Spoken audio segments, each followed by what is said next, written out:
جی دوستو، میں ہوں عبد الباسط۔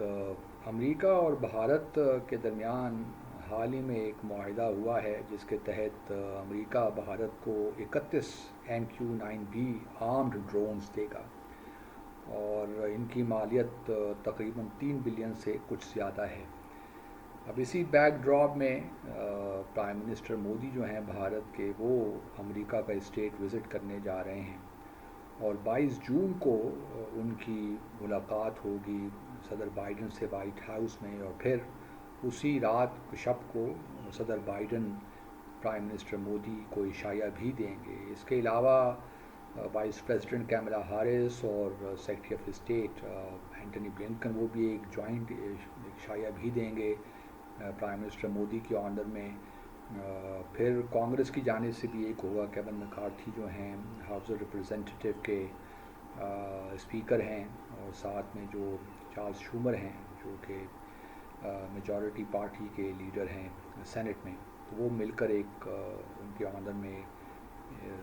ایک ظہرانہ دیں گے۔ اس کے علاوہ پرائم منسٹر مودی جو جوائنٹ سیشن ہوگا کانگریس کا، اسے بھی خطاب کریں گے۔ یہ بھی ایک بڑے آنر کی بات ہوتی ہے کسی بھی لیڈر کے لیے۔ لیکن یہ وہی امریکہ ہے اور یہی وہی پرائم منسٹر مودی ہیں جن کا امریکہ میں جانے پہ پابندی لگ گئی تھی، جو گجرات میں میسکر ہوا تھا 2002 میں۔ اس کے بعد چونکہ ان کو براہ راست ذمہ دار ٹھہرایا گیا تھا ان واقعات کا جس میں ہزاروں مسلمانوں کو شہید کر دیا گیا تھا، تو اس کے بعد امریکہ میں آنا بند تھا پرائم منسٹر مودی کا، اسے پابندی لگا گئی تھی۔ لیکن اب یہی پرائم منسٹر ہیں بھارت کے جو کہ جائیں گے، اور وائٹ ہاؤس میں نہ صرف وائٹ ہاؤس میں عشایہ ان کے آنر میں ہوگا، بلکہ یو ایس کانگریس میں بھی ان کو خطاب کرنے کا موقع ملے گا۔ تو دیکھیے ریئل پالیٹیک جو ہوتی ہے، کیا کیا اس کی ریفلیکشنز ہوتی ہیں، کس طرح وہ ہمارے سامنے آتا ہے، کن کن زاویوں سے۔ تو بہرحال یہ تو ایک وزٹ ہے اور امپورٹنٹ وزٹ ہے، کیونکہ امریکہ اور بھارت کے درمیان جو اسٹریٹجک پارٹنرشپ ڈیولپ ہو رہی ہے یہ اسی تناظر میں ہے، اور امریکہ مور اور لیس بھارت کی جو ہے ہر چیز کو ہی اب ایک لحاظ سے انڈورس کرتا ہے۔ گو کہ امریکہ نے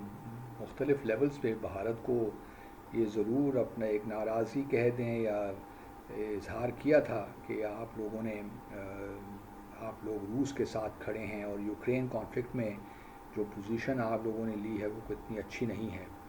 اور یہ بھی ہم جانتے ہیں کہ امریکہ کی خواہش تو یہ ہے کہ آہستہ آہستہ بھارت کو روس سے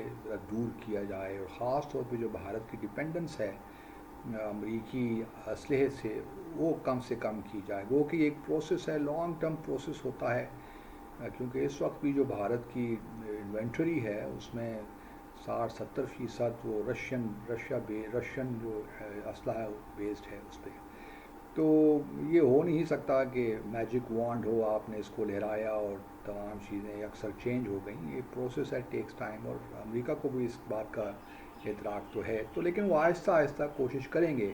کہ بھارت کی ڈپینڈنس امریکہ پہ زیادہ ہو، اور پھر امریکی اسلحہ جو ہے وہ اسٹیٹ آف دا آرٹ ہے، جس طرح یہ ڈرونز کی مثال بھی آپ لے لیجئے۔ اور ابھی رشیا کا جو اسلحہ ہے یا جو بھی ان کا اکوپمنٹ ہے وہ اتنا افیکٹو بھی نہیں ہے، اور اکثر لوگ یہ کہہ رہے ہیں کہ یوکرین وار سے بڑا کلیئر ہو گیا ہے کہ وہ اس طرح افیکٹو نہیں ہے جس طرح کہ ویسٹرن اسلحہ ہے۔ تو بہرحال اور یہی چیز ہے جو بھارت کو امریکہ کی جانب کھینچ رہی ہے، کیونکہ وہ اپنے آپ کو ایکوپ بھی کرنا چاہتا ہے، not only against Pakistan but also against China. اور ان کا خیال یہی ہے بھارت کی حکومت کا یا انڈیا کا ایز اے ہول کہ ہمیں جہاں یو ایس کے ساتھ ہم اپنے تعلقات کو اسٹریٹجک لیول پہ لے کر جائیں، لیکن ابھی کوئی ضرورت نہیں ہے کہ فی الحال ہم رشیا سے بھی اننیسیسریلی اپنے تعلقات کو خراب کریں۔ تو لہٰذا وہ بڑا کیئرفلی اس پہ ٹریڈ کر رہے ہیں، اور سو فار تو ان کو ریزلٹس مل ہی رہے ہیں مثبت، کیونکہ امریکہ بھی ان کو پینڈر کرنے کی کوشش کر رہا ہے، روس بھی کوشش کر رہا ہے، اور چائنا کے ساتھ پرابلمس تو ہیں، لیکن چائنا بھی کوشش کر رہا ہے کہ کسی طریقے سے معاملات ٹھیک ہوں، وہ کہ ان کی پوزیشن جو ہے بڑی کلیئر ہے لائن آف ایکچوئل کنٹرول پہ۔ اور چونکہ بھارت تائیوان کے ساتھ بھی تھوڑے معاملات اس نے رکھے ہوئے ہیں، تو اس وجہ سے ایک لحاظ سے بھارت آپ کہہ سکتے ہیں کہ امریکہ کے ساتھ کھڑا ہے، اور پچھلے 2 سال میں جو کچھ تائیوان کے میں ہوا وہ بھی ہم سب جانتے ہیں۔ اب یہ وزٹ تو امپورٹنٹ ہے، ہم اس کو آبویسلی بڑے غور سے دیکھیں گے کہ وہاں تقاریر میں کیا کہا جاتا ہے، خاص طور پہ امریکہ کے صدر کیا کہتے ہیں، اور پھر جو جوائنٹ اسٹیٹمنٹ ایشو ہوگی وزٹ کے آخر میں اس میں کیا کہا جاتا ہے، خاص طور پہ پاکستان سے متعلق کیا بات کہی جاتی ہے۔ یہ تو بات طے ہے کہ اس جوائنٹ اسٹیٹمنٹ جو بھی ایشو ہوگی وہ اس میں کشمیر کا ذکر نہیں ہوگا، لیکن میں امید کرتا ہوں کہ ہماری حکومت نے اسلام آباد میں بھی اور واشنگٹن ڈی سی میں بھی ڈیمارش کیا ہوگا، اور لحاظ سے یاد دہانی کرائی ہوگی امریکہ کو کہ یہ وزٹ تو ہو رہا ہے، لیکن ہم امید کرتے ہیں کہ کوئی ایسی بات نہ ہو پریزیڈنٹ بائیڈن کی تقریر میں یا دوسرے لوگوں کی تقاریر میں یا پھر جوائنٹ اسٹیٹمنٹ میں جو کہ یہ تاثر دے کہ امریکہ اور پاکستان کے تعلقات جو ایک ہم کوشش کر رہے ہیں تعلقات کو ایک اچھی ٹریجیکٹری میں لانے کی وہ متاثر ہو۔ گو کہ پھر کشمیر کی میں بات کرنی چاہیے، اور ہمیں یہ کہنا چاہیے پریزیڈنٹ بائیڈن کو یا امریکی جو ہے یو ایس اسٹیٹ ڈپارٹمنٹ کو یا امریکی انتظامیہ کو کہ آپ بھارت پہ پریشر بلڈ کریں، اور وہاں پہ جو مقبوضہ جموں اور کشمیر میں انسانی حقوق کی پامالی ہو رہی ہے، وہاں پہ جو کالے قوانین لگے ہوئے ہیں اور جو حریت کی لیڈرشپ ہے، یہ تمام وہ چیزیں ہیں جو ہمیں ایک باقاعدہ ڈیمارش کر کے امریکہ کے سامنے پیش کرنا چاہیے، اور ان کو بتانا چاہیے کہ پاکستان کی کیا توقعات ہیں۔ ٹھیک ہے، آپ کی اسٹریٹجک پارٹنرشپ ہے جو کہ پاکستان کے انٹرسٹ کو بہرحال وہ امپنج تو کرتی ہے، اگر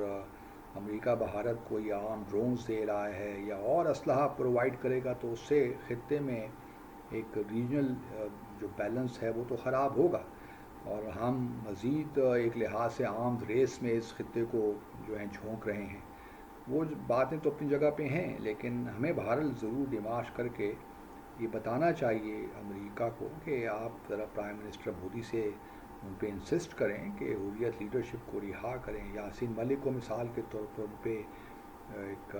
شام فیک کیسز بنا کر ان کو اب سزائے موت دینے کی طرف جانے کی کوشش کر رہے ہیں، اسی طرح باقی بھی حریت لیڈرشپ جیل کی سلاخوں کے پیچھے ہے۔ تو اور پھر جو کالے قوانین کا میں نے ذکر کیا وہ بھی ابھی تک موجود ہیں، تو ان کی موجودگی میں کس طرح، اور پھر یہ بھی کہنا چاہیے کہ صرف یہ نہیں ہے بلکہ یہاں تک انسسٹ کرنا چاہیے ہمیں اپنے ڈیمارش میں کہ بھارت کو یہ اس پہ پریشر بلڈ کیا جائے کہ وہ جموں اور کشمیر کا تنازع جس نے ہمارے دونوں ممالک کے درمیان ایک ہاسٹیلیٹی رکھی ہوئی ہے، اس کو برقرار رکھا ہوا ہے، اس کو دور کرنے کا واحد اور آسان طریقہ یہی ہے کہ جموں اور کشمیر کا تنازع کو حل کیا جائے۔ جب یہ معاملہ حل ہو جائے گا باقی تو سارے پیریفرل ایشوز ہیں وہ خود بخود حل ہوتے چلے جائیں گے۔ تو یہ بھی بہت ضروری ہے امریکہ کو بتانا، اور لیٹس ہوپ کہ اب دیکھتے ہیں، بڑا کلوزلی ہم واچ تو کریں گے، دیکھتے ہیں کہ کیا اس میں سے نکلتا ہے، لیکن بھارت کی بھرپور کوشش ہوگی کہ جس قدر میکسیمم وہ ایکسٹریکٹ کر سکے جوائنٹ اسٹیٹمنٹ میں اور باقی جو ہیں اسٹیٹمنٹس میں وہ کرے گا پاکستان کے خلاف، چین کے خلاف۔ تو اب دیکھتے ہیں کہ رشیا پہ کیا پوزیشن ہوتی ہے، خاص طور پہ یوکرین کانفلکٹ میں اگر جوائنٹ اسٹیٹمنٹ آتی ہے اس میں کیا لکھا ہوگا۔ تو انٹرسٹنگ وزٹ ہے، تو لیٹس ہوپ کہ اس میں کم از کم ہم نے اپنا کام پورا کیا ہو اور ہم نے بر وقت ہم نے ڈیمارش پیش کر دیا ہو۔ آپ سب کا بہت شکریہ۔